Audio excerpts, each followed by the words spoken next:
Because if it's real, I don't see why all Americans are not 100% united on this and say, even for the of it alone, just for the it, just to balance things, yes, we need to at least reciprocate.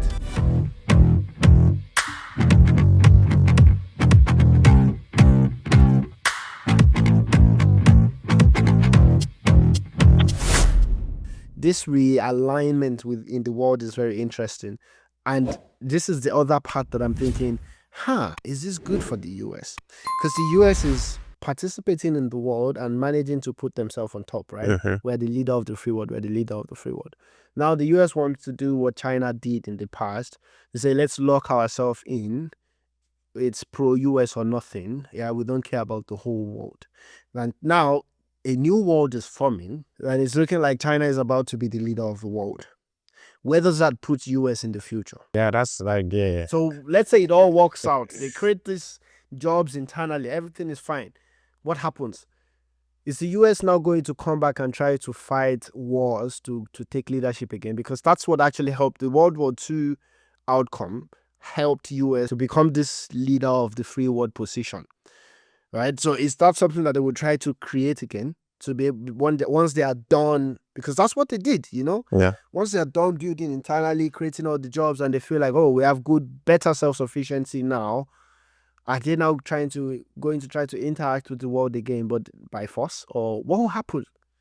Because again, I'm looking at it that these tariffs are between US and other countries, right? Yeah. So within the rest of the world, things can still flow. Right, so raw materials that would be super expensive for Americans, China can still get it. I mean, China in any case they have it, but the England can still get it cheap because they're trading on a different ground. Where does that put the US? Where does that put the dollar? Because the dollar-denominated world is one of the structures that allow the US to retain their position as leader of the free world.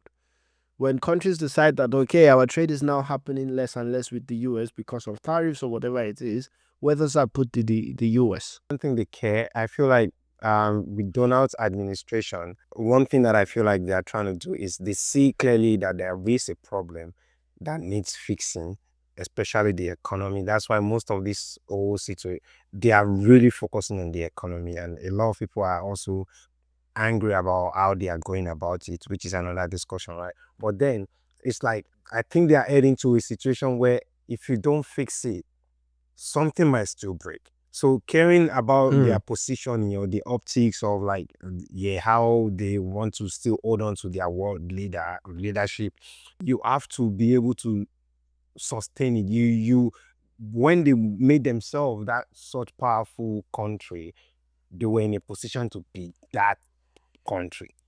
But I think right now internally they see for sure that we might still try to hold like an exterior of someone who can, but we actually can't, at least not for long.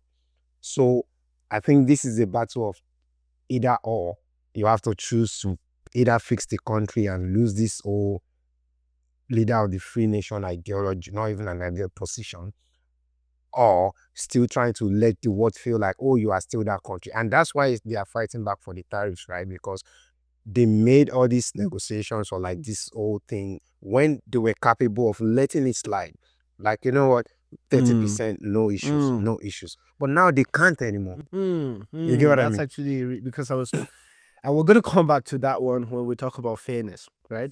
Because you're right now, at least from the information that I've seen online, other countries already have massive tariffs against American products coming in, including China. Yeah. And it seems like what the US have done so far, even with the tariff increase and this baseline of 10%, the worst country is only on par with the US on tariffs.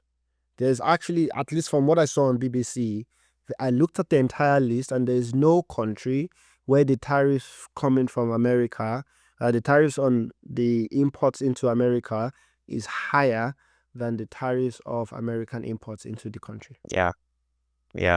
There's none.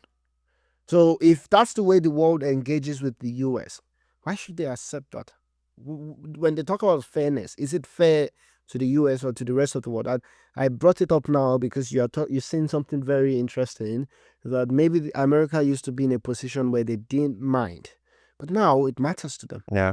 What do you think when it comes to fairness, looking at that list? What do you think? Is it even something to consider? Is it important to even discuss fairness? I mean, coming from that angle, of course, it's not even fair to the US because you can see all these new tariffs, and there is, like you said, like there isn't anyone that or any of it that you can be like, oh, this is too much. They are just trying to level things up and be like, you know what, charity is done, and this still, you can already see this still falls into the whole Doge ideology and all, because it's all about efficiency and it's still what they are trying to go for. So it's not trying to be mean to any country, I would say. It's just like, let's treat each other now as equals, but for sure it will then take them off that, oh, leader of the free And world. the leader, Exactly. we let this thing go. Yeah.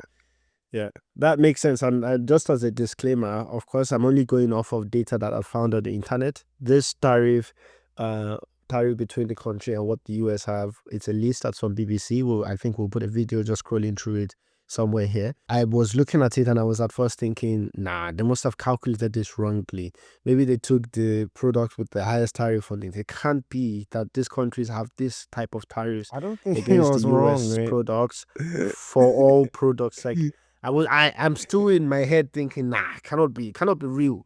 Because if it's real, I don't see why all Americans are not 100% united on this and say, even for the of it alone, just for the it, just to balance things. Yes, we need to at least reciprocate. You're underestimating how an average American sees his or herself.